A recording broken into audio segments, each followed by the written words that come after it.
70, 80, 90-an kenangan masa lalu channel.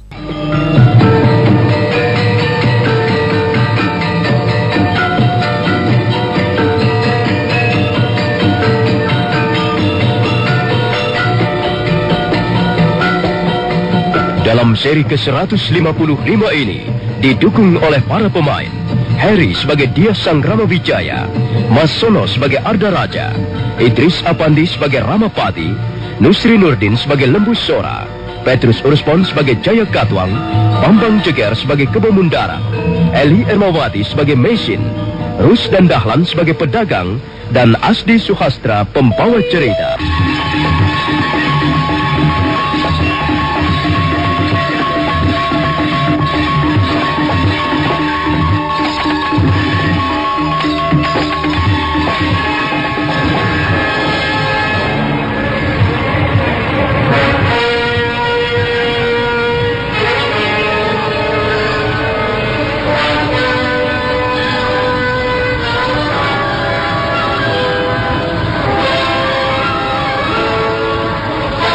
Ruang pendapa rumah kediaman Diah Sanggrama Wijaya seketika menjadi hening. Kata-kata yang diucapkan Arda Raja terasa pedas, terasa panas dan menyakitkan. Wajah Rangga Lawe yang duduk di sebelah Lembu Sora kelihatan merah padam. Tapi nampaknya Diah Sanggrama Wijaya sendiri berusaha menahan gejolak hatinya. Sang Ramapati memberikan isyarat dengan kerdipan mata. Dan Diah Sanggrama Wijaya segera menangkap isyarat itu, yang kurang lebih artinya menyuruh dia bersabar. Adi Arda Raja, aku sama sekali tidak mengerti mengapa Adi mempunyai pikiran seperti itu tentang Majapahit. Kakang Wijaya, naluriku mengatakan bahwa ada hubungan yang erat antara Majapahitmu ini dengan desa Lupandak. Aku melihat gejala-gejala yang sama, suasananya sama. Orang-orangnya pun itu juga kurang lebih sama. Apakah ini hanya merupakan kebetulan saja? Di dunia ini banyak hal-hal yang bersifat kebetulan, Adi Arda Raja. Memang. Tapi seringkali terjadi apa yang semula kita duga sebagai suatu kebetulan, ternyata ada unsur kesengajaan, Kakang. Angger Arda Raja, sebaiknya persoalan ini jangan dipanjang lebarkan. Benar, Gar. Tak ada perlunya membesar-besarkan perkara. Siapa yang membesar-besarkan perkara, Paman Lembu Sora? Kalau memang terbukti ada hubungan yang erat antara desa Lupandak dan Majapahit, ini bukan perkara yang kecil, Paman. Ini harus diusut terus, harus diselidiki sampai tuntas. Ibarat sebuah kolam, harus bisa dilihat sampai ke dasarnya, Paman. Iya, baiklah.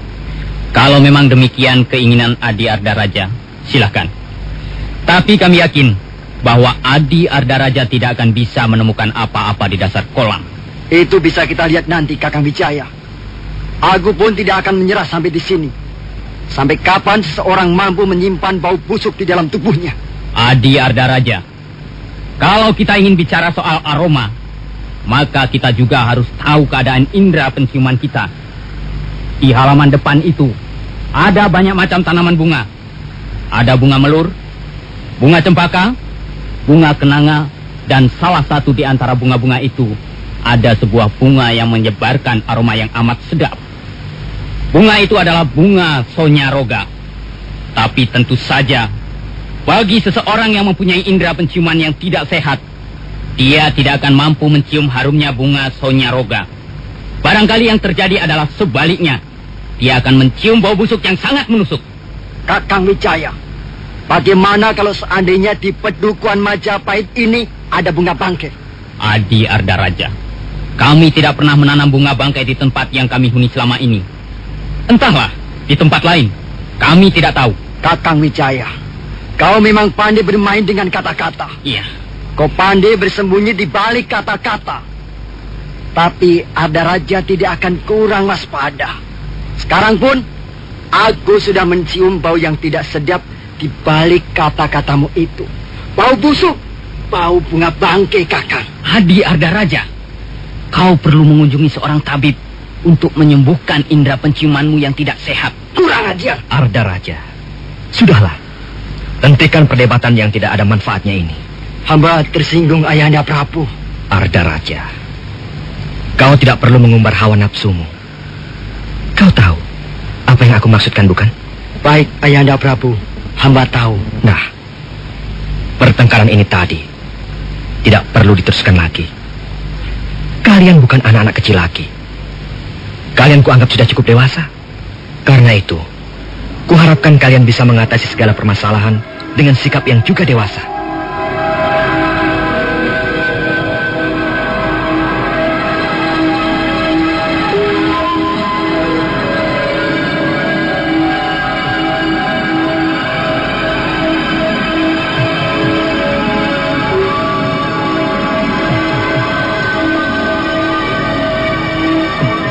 Ketegangan di ruang pendapat tidak terus berlanjut. Sekalipun Ardaraja nampak masih kesal dan marah, dan juga kecewa, tapi dia sudah tidak bisa berbuat apa-apa lagi. Usahanya untuk memojokkan Dyah Sanggramawijaya di depan Sang Prabu Jayakatwang telah gagal. Tak lama kemudian, keempat orang istri Dyah Sanggramawijaya keluar. Mereka membawa nampan berisi makanan-makanan ringan, dan 2 orang diantaranya membawa guci-guci berisi minuman. Dan selanjutnya, ruangan pendapat disibukkan oleh mereka yang sedang menikmati hidangan khas Majapahit. Dyah Sanggramawijaya dengan ramah menyilahkan tamu-tamunya untuk mencicipi hidangan. Sementara nampak Sang Ramapati sibuk melayani Sang Prabu Jayakatwang minum tuak. Mari, silakan Gusti Prabu. Iya. Terima kasih, Paman Rampati. Ayo, Paman Kebemundarang. Ayo, Ardaraja. Iya, Gusti. Ya, Gusti. Maaf, Gusti Prabu. Apakah Gusti Prabu tidak berminat untuk berburu di hutan tarik ini?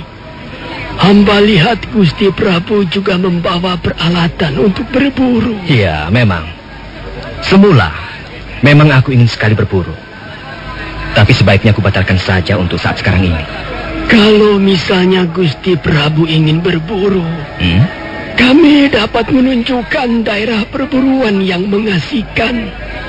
Di sebelah utara pedukuhan Majapahit ini ada sebuah bukit yang banyak sekali dihuni oleh kijang-kijang liar. Dan di sebelah timur, Gusti Prabu dapat dengan mudah menemukan sarang-sarang burung merak. Menyenangkan sekali. Tapi Paman Rampati, kau jangan kecewa. Aku memang harus segera kembali ke Istana Kediri. Aku banyak mempunyai urusan yang berhubungan dengan ketatanegaraan. Barangkali pada kesempatan lain, aku akan kembali lagi ke tempat ini untuk berburu.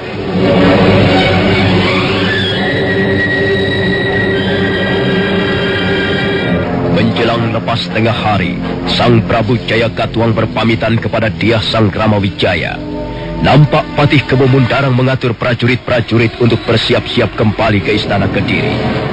Ardaraja sudah lebih dulu naik ke atas punggung kudanya. Wajahnya masih kelihatan kesal, dan dia tidak dapat menyembunyikan rasa kecewanya. Setelah Sang Prabu Jayakatwang naik ke atas punggung kuda, maka tak lama kemudian, rombongan pun segera diberangkatkan. Ya, ayo kita berangkat sekarang. Ya, berangkat.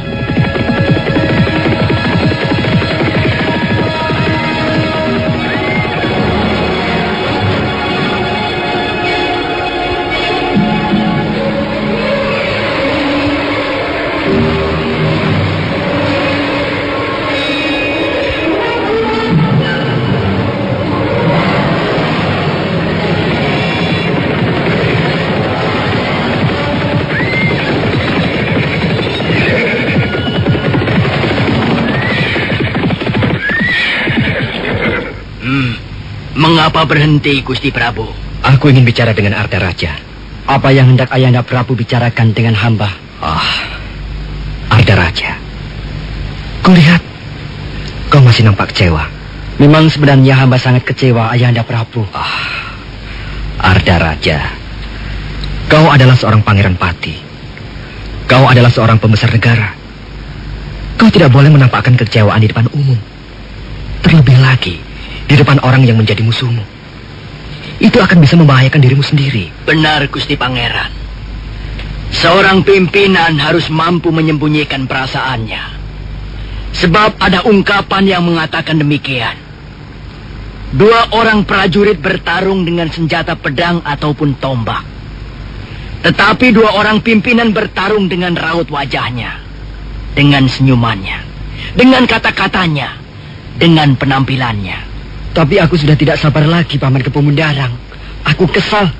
Dia Sanggrama Wijaya itu benar-benar licik. Sanggrama Wijaya boleh licik, Ardaraja. Tapi kau jangan menjadi pangeran Pati yang tolol. Kau adalah calon pewaris tunggal Tahta Panjalu. Karena itu, kau tidak boleh mengumbar hawa nafsumu di sembarang tempat. Ayahanda Prabu, kalau hamba berkata-kata keras terhadap Kakang Wijaya, itu hamba maksudkan untuk memojokkannya. Sebab hamba yakin dia telah menyembunyikan sesuatu yang berbahaya bagi pemerintahan Kediri. Ardaraja, kita tidak bisa menuduh tanpa bukti-bukti yang jelas. Benar, Gusti Pangeran. Perumpamaan yang Gusti Pangeran kemukakan di ruangan pendapa sangat bagus. Majapahit ibarat sebuah kolam. Dan kita semua tidak tahu apa yang terdapat di dasar kolam. Karena itu sebaiknya kita jangan membuat kolam itu menjadi keruh. Kita harus bersabar dan membiarkan kotoran mengendap di dasar kolam. Dengan begitu kolam akan menjadi jernih dan kita bisa melihat dengan jelas apa yang ada di dalamnya. Paman Kepemundarang, bagaimanapun juga aku tetap yakin bahwa Kakang Sanggrama Wijaya telah menyimpan bangkit busuk di dasar kolamnya. Ardaraja, untuk sementara kau simpan dulu keyakinanmu itu untuk dirimu sendiri. Ya, benar apa yang dikatakan oleh Paman Kepemundarang. Kita harus bersabar. Kita harus pandai-pandai menahan hawa nafsu. Kecurigaan yang tidak beralasan bisa menjerumuskan diri kita sendiri. Ya, biarkan saja dulu air kolam menjadi jernih. Tapi bukan berarti kita tidak mengawasi secara ketat apa yang sedang terjadi di Padukuhan Majapahit. Kita akan terus mengadakan penyelidikan dan pengawasan. Kalau memang suatu ketika terbukti bahwa Sanggrama Wijaya telah menyusun kekuatan di desa Majapahit untuk merongrong kewibawaan pemerintahan Kediri, nah, pada saat itulah kita diwajibkan bertindak dengan tegas. Ya, sudahlah Ardaraja. Kau tidak perlu merasa terlalu kecewa. Kunjungan kita kali ini tidak gagal sama sekali. Setidak-tidaknya, kunjungan kita ini akan membuat mereka berpikir 2 kali untuk menyusun kekuatan sebagai lawan tanding pemerintah Kediri. Bagiku, Majapahit tidak lebih dari seekor anak domba. Dan bagaimanapun juga, seekor anak domba tidak akan mampu menggeram seperti seekor singa. Sudahlah. Ayo, kita teruskan perjalanan.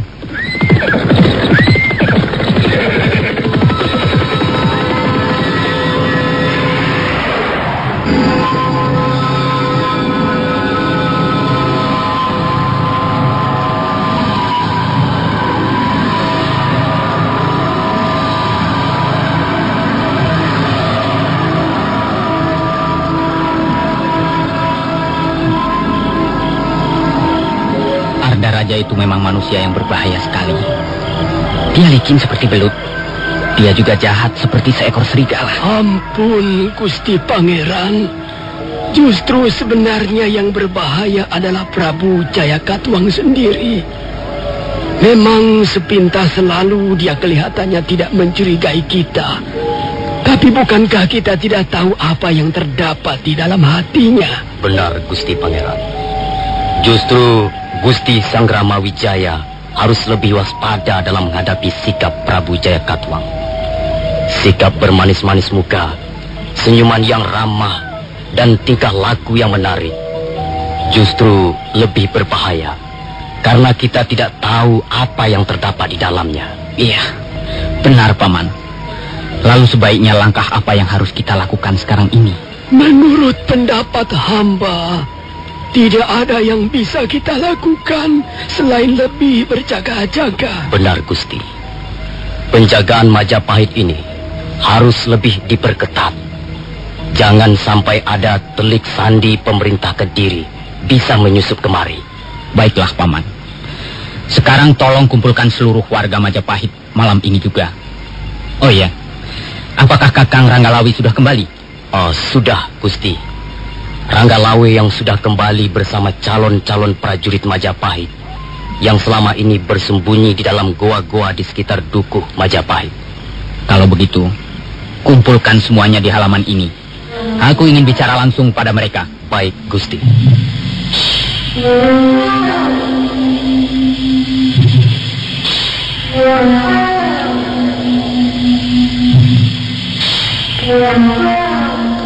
Malam itu, halaman rumah kediaman Dyah Sanggrama Wijaya nampak dipadati oleh sekumpulan manusia. Mereka semua kurang lebih berjumlah 700 orang. Mereka adalah warga desa Majapahit, dan sebagian adalah calon-calon prajurit Majapahit yang selama ini telah dilatih dalam berbagai hal olah kanuragan. Mereka kelihatan berdiri dengan tegar, menunggu apa yang akan diamanatkan oleh Ratu Gustinya. Tak lama kemudian, Dyah Sanggrama Wijaya keluar dari ruangan pendapa dengan diiringi oleh keempat orang istrinya.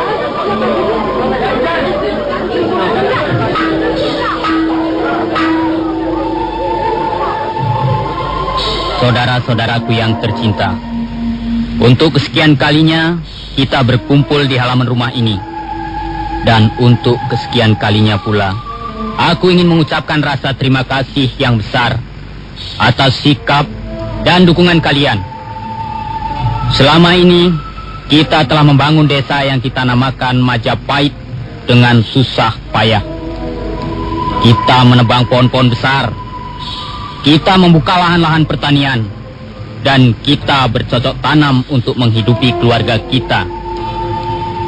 Karena itu, kita tidak rela kalau ada orang atau sekelompok orang yang ingin merusak ataupun menghancurkan apa yang telah kita bangun dengan susah payah ini. Bagaimanapun juga, Majapahit adalah tumpuan harapan kita di masa-masa yang akan datang. Majapahit harus terus kita bina, kita bangun, dan kehadirannya kita tempatkan di atas segala kepentingan pribadi. Majapahit bukan hanya milik satu orang atau dua orang saja. Majapahit adalah milik kita semua. Karena itu, kita harus berani berkorban, berani bekerja keras untuk membela apa yang telah menjadi milik kita bersama. Hidup Majapahit! Hidup Majapahit!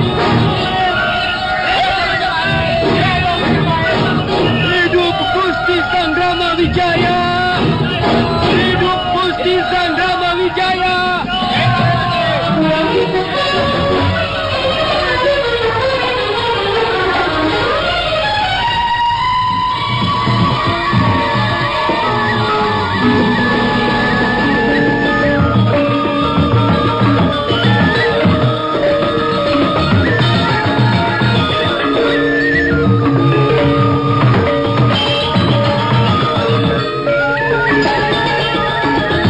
Kita tinggalkan sejenak suasana di padukuhan Majapahit yang penuh diwarnai semangat perjuangan.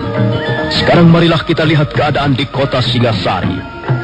Kota Singasari yang telah 70 tahun lamanya menjadi pusat roda pemerintahan, sekarang nampak sunyi.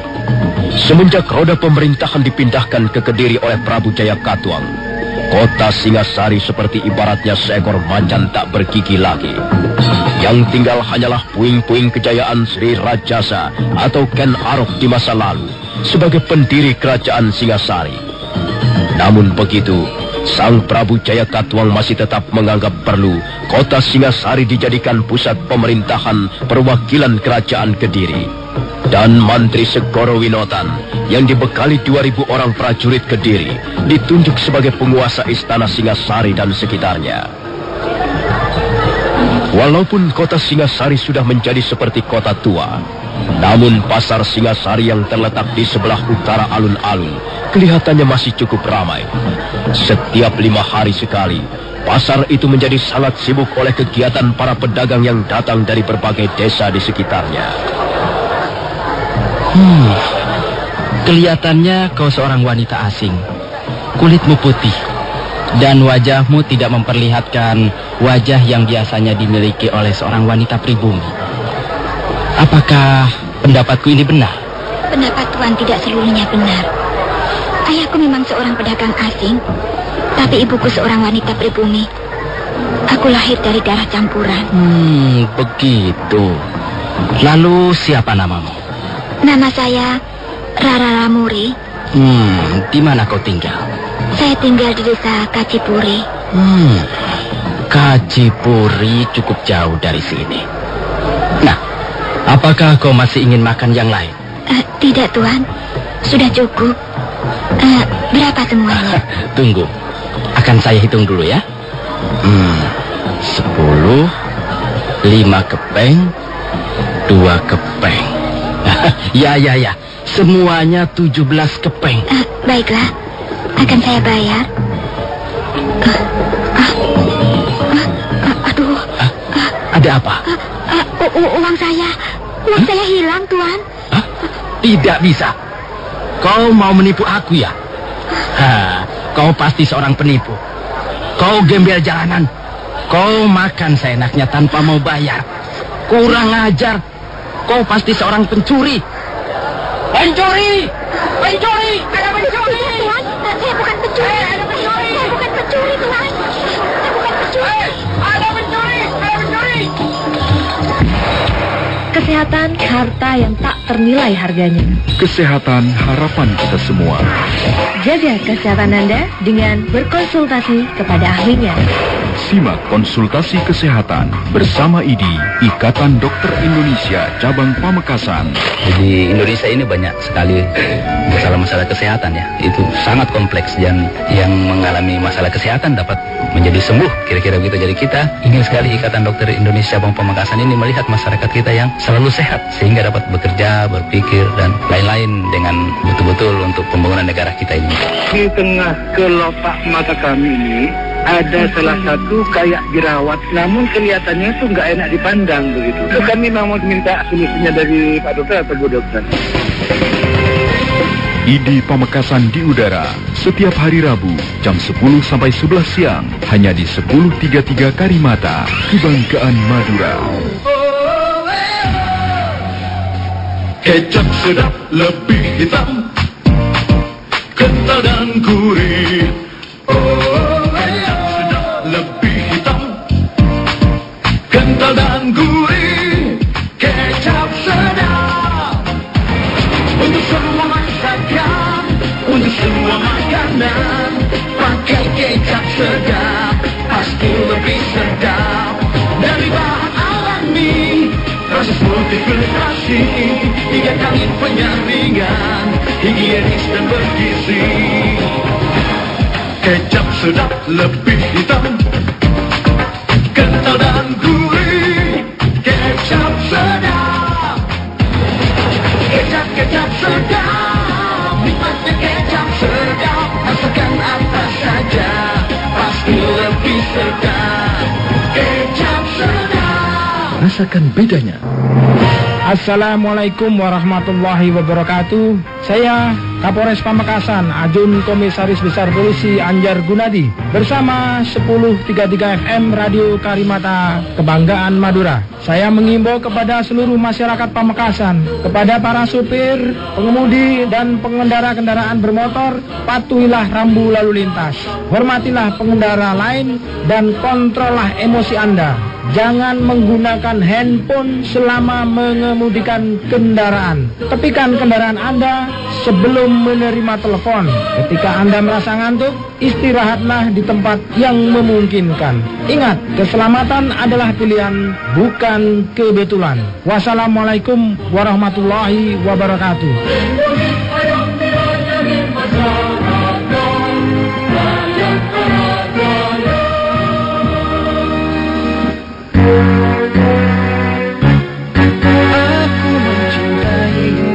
selalu mendekatmu. Kau mengerti hatiku, kau semangatku.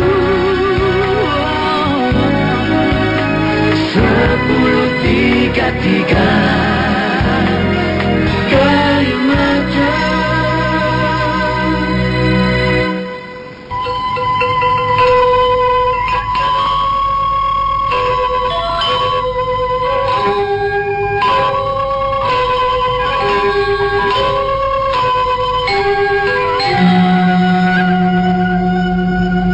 Meisin semenjak peristiwa penyergapan di rumah kediaman Empu Hanggareksa beberapa waktu yang lalu, hidup terlunta-lunta di dalam pelariannya. Dia berjalan dengan tujuan yang tidak pasti. Agar jangan mudah dikenali orang, dia sengaja menukar pakaiannya dengan pakaian yang biasa dikenakan seorang gembel jalanan. Rambutnya dibiarkannya acak-acakan, tak pernah disisir. Demikian juga wajahnya kelihatan kotor. Di pagi yang cerah itu, ketika matahari bersinar dengan cemerlang di atas langit, Meisin tiba di pasar Singasari. Dia segera menyelinap di antara kerumunan orang-orang yang sibuk berjual beli. Karena merasa lapar dan haus, dia segera menghampiri seorang penjual makanan. Tapi dia benar-benar terkejut ketika selesai makan, mendadak dia baru menyadari bahwa uangnya telah tidak ada lagi. Penjual makanan pun marah-marah. Dia dituduh sebagai seorang pencuri. Kau pasti seorang pencuri. Tidak, Tuhan. Tidak. Saya bukan seorang pencuri. Kau sudah mengambil 3 potong kue dan 2 cangkir minuman. Dan sekarang kau tidak mau membayarnya. Apakah itu bukan seorang pencuri namanya? Ayo bayar. Bayar cepat. Kalau tidak aku akan berteriak kau. Jangan, Tuhan. Jangan berteriak. Sabarlah sebentar. Barangkali saya bisa menemukan kembali uang saya yang hilang. Saya akan mencarinya, Tuhan. Apa? Kau mau pergi? Kau mau melarikan diri? Tidak. Ayo tunggu. Kau jangan coba-coba melarikan diri. Tidak, Tuhan. Saya tidak akan melarikan diri. Kalau kau ingin melarikan diri, maka aku akan berteriak. Saya akan mencari uang saya yang hilang, Tuhan. Wah, awas. Jangan main-main kau. Kau pencuri busuk. Pencuri! Pencuri! Ada pencuri!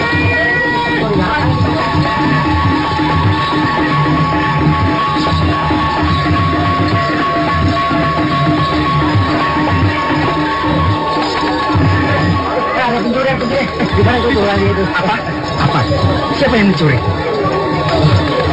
Lihat, Sambal. Dia telah mencuri makananku. Dia tidak mau membayar. Uangnya katanya hilang. Bukankah itu sama juga dengan mencuri? Tapi uang saya benar-benar hilang, Tuhan. Mana bisa? Kau gembel jalanan. Mana mungkin kau punya uang? Kau pasti mencuri. Ayo, ngaku saja. Ngaku bahwa kau adalah pencuri. Tapi saya benar-benar tidak mencuri, Tuhan. Ayo, Sambal. Seret saja orang itu ke tengah-tengah lapangan. Pukul saja dia kalau tidak mau mengaku. Kalau masih juga tidak mau mengaku, bawa saja dia ke istana Singasari. Serahkan pada prajurit-prajurit Kediri. Jangan, Tuhan. Jangan. Saya bukan pencuri. Ampun, Tuhan. Ampun apa? Ayo, ikut aku. Ayo, ikut aku. Kau bandelnya. Mau ikut apa dia? Ayo, cepat. Kemana, Tuhan? Kemana Tuhan akan membawa saya pergi? Pokoknya ikut. Ayo, cepat. Atau kau ingin kupukul di sini? Ayo.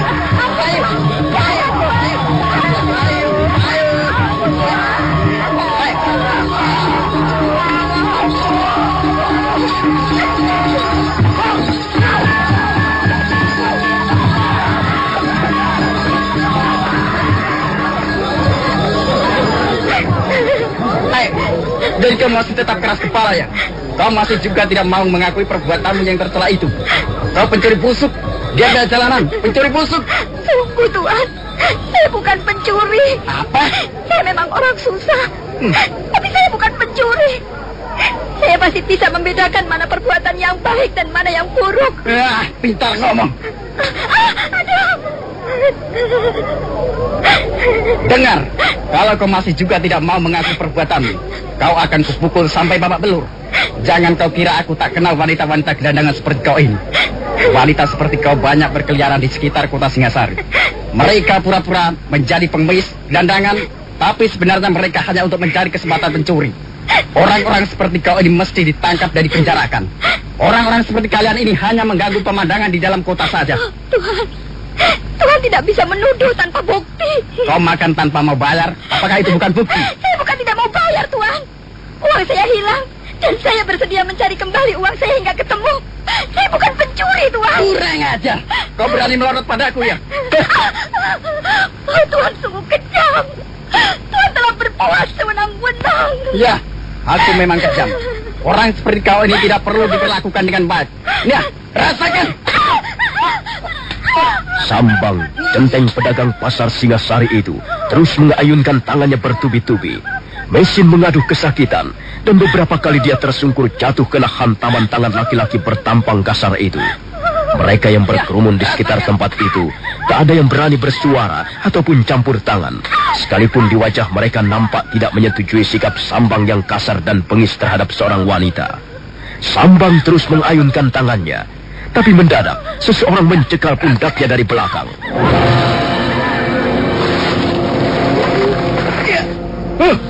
Siapa kau?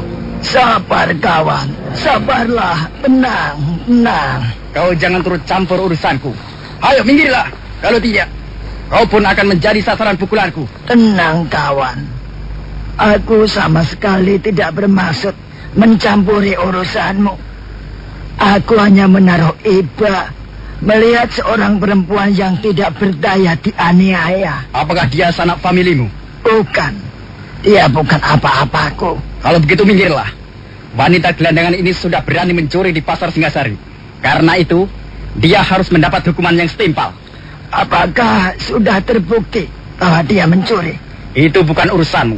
Kau bukan seorang penghulu pengadilan. Apa hakmu untuk bertanya seperti itu? Cepat minggir. Kau jangan membuat perkara denganku. Apa kau tidak kenal dengan Sambang? Aku kenal siapa kau.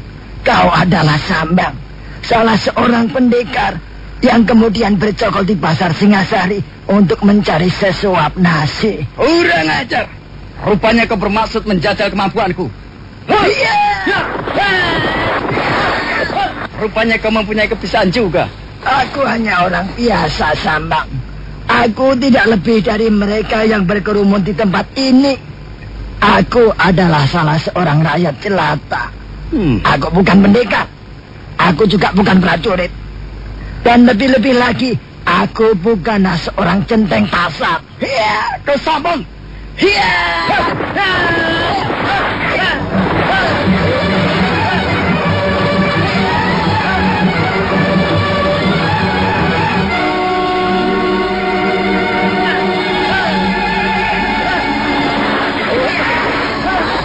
Sambang terus memburu. Dengan jurus-jurusnya yang berbahaya, dia terus mengepung lawannya. Kadangkala dia menyepak atau menendang, dan pada saat lain dia menjotoskan buku-buku tangannya yang kasar. Tapi orang yang menjadi lawannya ternyata cukup tangguh. Pertarungan menjadi semakin sengit. Mereka yang menonton serentak bergerak menjauh agar jangan sampai terkena pukulan nyasar. Debu mengepul di lapangan di dekat pasar Singasari. Melihat hal itu, mesin segera menggunakan kesempatan untuk menyelinap. Dan dengan diam-diam, dia pergi meninggalkan tempat itu.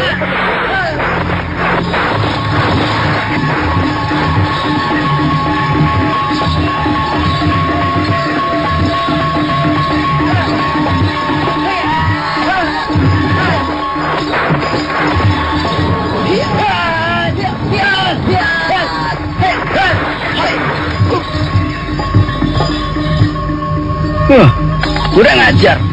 Kau telah membuat malu aku. Kau keliru, Sambang. Yang membuatmu malu adalah perbuatanmu sendiri, bukan aku. Berdebah, setan alas. Jangan banyak bicara. Dan jangan keburu berbangga hati. Sekalipun aku belum dapat merobohkanmu, tapi kau pun belum dapat dikatakan mengalahkan aku. Hayo, kita lanjutkan lagi permainan ini. Tapi tunggu dulu. Kau belum menyebutkan siapa namamu. Aku tidak pernah bertarung dengan orang yang belum pernah ku kenal namanya. Baiklah, baik. Kalau kau ingin tahu namaku, dengar baik-baik. Namaku Kitalat Wajah. Nah, kau sudah puas sekarang? Bagus. Bagiku mengetahui siapa namamu adalah penting. Jangan sampai aku membunuh orang yang tidak ku ketahui siapa namanya. Nah, bersiaplah Kitalat Wajah.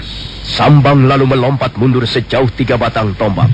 Sementara itu Kitalat Wajah kelihatannya masih tenang-tenang saja. Sedangkan penonton yang berkerumun di sekitar tempat itu menjadi berdebar-debar. Rata-rata mereka tahu siapa Sambang. Mereka juga tahu bahwa pendekar itu adalah manusia yang kejam, yang tidak segan-segan mencabut nyawa orang yang menjadi musuhnya.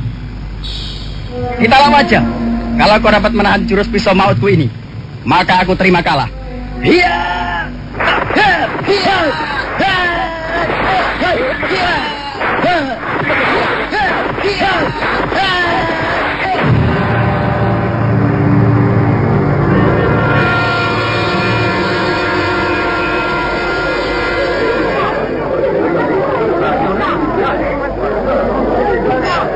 Aduh. Nah, bagaimana Sambang? Apakah kau masih berminat untuk meneruskan permainan ini dengan jurus pisau matmu tadi? Ayo, berdirilah. Aku siap menanti serangan berikutnya. Aduh. Baiklah. Aku menyerah kalah. Kau yang menang. Kaulah pemenangnya Kitalak Wajah. Berdirilah Sambang. Tidak pantas seorang pendekar meringkuk seperti itu. Berdirilah. Aku tahu. Sebenarnya kau orang yang baik. Kau hanya kurang pengajaran. Mulai sekarang, sebaiknya kau hentikan pekerjaanmu sebagai centeng pasar Singasari. Kau bisa memperoleh pekerjaan yang jauh lebih terhormat. Dan ingat Sambang, ingat. Jangan sekali-sekali kau menganiaya seorang wanita. Wanita adalah lambang dari kehidupan bumi pertiwi. Barang siapa menghina seorang wanita begitu rendah, maka itu berarti dia telah menghina bumi kelahirannya sendiri. Dia telah merendahkan derajat tanah tumpah darahnya sendiri. Bukankah benar apa yang kukatakan ini? Bagaimana pendapatmu saudara-saudara? Seorang wanita adalah makhluk yang lemah. Dia wajib kita lindungi dari mara bahaya. Dia adalah pencerminan dari ibu kita. Jika ada seorang laki-laki telah menganiaya dan menghina seorang wanita, maka berarti dia telah berani menampar wajah ibunya sendiri. Laki-laki seperti itu tidak pantas kita hormati. Derajatnya lebih rendah dibanding derajat seekor hewan. Bagaimana? Kalian setuju dengan pendapatku? Aku tidak setuju.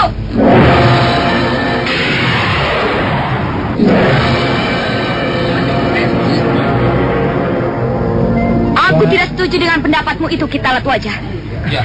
Apa alasanmu untuk tidak setuju? Apakah kau lahir dari rahim sebungkah batu? Bukankah kau mempunyai orang tua? Aku mempunyai orang tua yang lengkap. Aku lahir dari rahim ibuku. Lalu, apa alasanmu tidak setuju bahwa kita harus menghormati kaum wanita? Iya, benar. Kita memang perlu menghormati harkat dan martabat kaum wanita. Tapi ingat, itu bukan berarti karena kaum wanita adalah kaum yang lemah. Kaum wanita bukanlah kaum yang sama sekali tidak berdaya. Tapi, walaupun begitu tidak seharusnya seorang laki-laki menghina kaum wanita. Aku berpendapat, bagaimanapun juga kaum wanita adalah kaum yang pantas dilindungi oleh pihak laki-laki. Tidak semua wanita mengharapkan perlindungan dari seorang laki-laki. Apakah kau sudah merasa dirimu paling kuat, Kitalak Wajah? Sehingga kau berani menyombongkan diri untuk melindungi martabat kaum wanita. Coba, aku ingin lihat buktinya. Apa maksudmu? Apakah perkataanku belum jelas? Aku ingin melihat buktinya bahwa kau adalah seorang laki-laki yang kuat, sehingga kau boleh merasa pantas untuk menjadi pelindung harkat kaum wanita. Aku tahu apa yang kau maksudkan. Agaknya kau mempunyai kepandaian yang ingin kau perlihatkan di depan orang banyak, ya? Aku hanya ingin membuktikan bahwa tidak semua wanita lemah seperti kau katakan. Dan aku tahu bahwa tidak semua laki-laki kuat seperti yang kau sombongkan. Ayolah Kitalak Wajah. Kau tidak perlu merasa sungkan-sungkan. Kau tidak perlu merasa malu. Ayolah, pasang kuda-kudamu. Dan marilah kita mainkan 2 atau 3 jurus. Aku tidak ingin berbaku hantam dengan seorang wanita. Itu sudah merupakan pendirianku sejak dulu. Oh, kukira kau bukanlah seorang laki-laki yang berjiwa pengecut, Kitalak Wajah. Kau ini sebenarnya siapa? Apa maksudmu membuat gara-gara denganku? Nanti kau akan tahu sendiri siapa aku ini, Kitalak. Sebab, kalau ku sebutkan namaku sekarang, Aku khawatir kau akan lari tunggang langgang. Kau sombong sekali. Mungkin kau benar, aku sombong. Mana yang lebih baik menjadi orang sombong atau penakut? Ayo kita lihat wajah. Aku menantangmu, adu kekuatan. Aku menantangmu, adu ilmu kanuragan.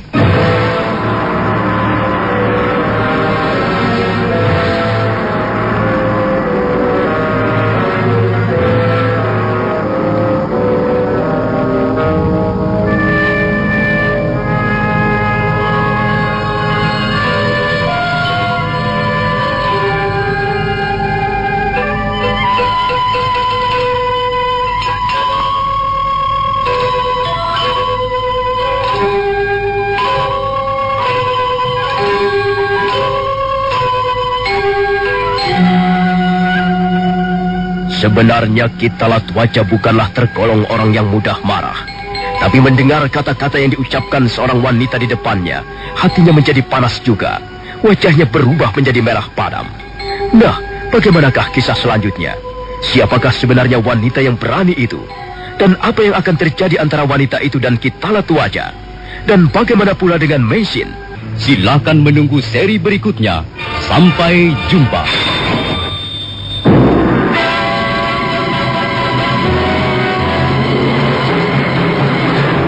Demikian Sandiwara Radio Tutur Tinular.